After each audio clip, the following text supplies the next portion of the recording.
Kumusta, my brothers and sisters in the Philippines. I was asked to make this video for you by Sister Brittany for your Vespers, and I have no idea when you will all be viewing this, so happy Preparation Day, or if it is already Sabbath there, then happy Sabbath. First off, I want to start out by saying there are many things going on in our world today. Just very recently, a typhoon made impact with the Philippines, as you all know. And I can't speak for your country there, but here in the United States of America, our hurricane season is breaking records. We also have a massive amount of riots going on nationwide, and the West Coast is still on fire. We also have a worldwide pandemic amongst us with COVID-19. But should we be surprised? Of course not. Jesus has warned us about these things 2,000 years ago. The book of Matthew chapter 24 verses 7 and 8 says this: For nation shall rise against nation, and kingdom against kingdom. There shall be famines, and pestilences, and earthquakes in diverse places. All these are the beginning of sorrows. Now I want to read you a statement from the book of Education. If you haven't read that book, you need to. It's very powerful. This is from Education, page 179 and paragraph 5. The present is a time of overwhelming interest to all living rulers and statesmen, men who occupy positions of trust and authority.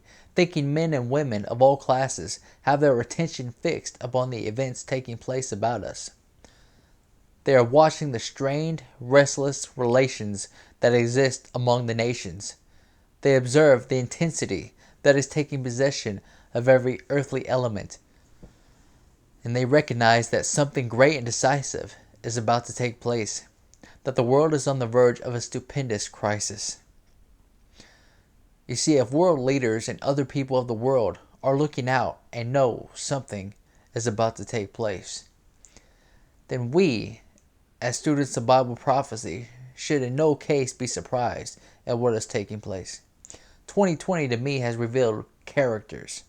The people of the world are freaking out, wearing their little masks and staying inside their homes scared to death. We as men and women of God should not be doing that.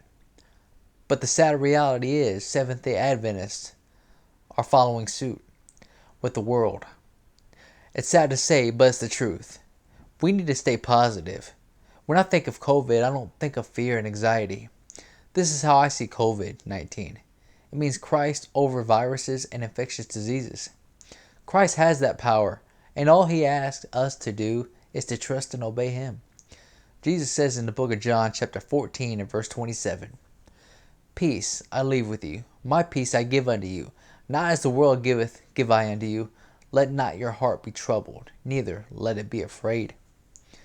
You see, Jesus gives us peace if we truly have him in our hearts.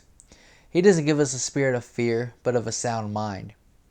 We have to realize this, and that is that this world is not going to get better. It will continue to get worse until the coming of Christ. If we can't handle what is taking place now, then we can't handle what is to come. We need to be ready as soldiers of Christ. We are told in the book of Luke chapter 21 and verse 28, And when these things begin to come to pass, then look up and lift up your heads, for your redemption draweth nigh. Keep your eyes focused on Jesus, because if you don't, you will be like Peter, who was told to step onto the water. He was frightened by the storm and took his eyes off of Christ, and he started to sink. Now is not the time to be afraid.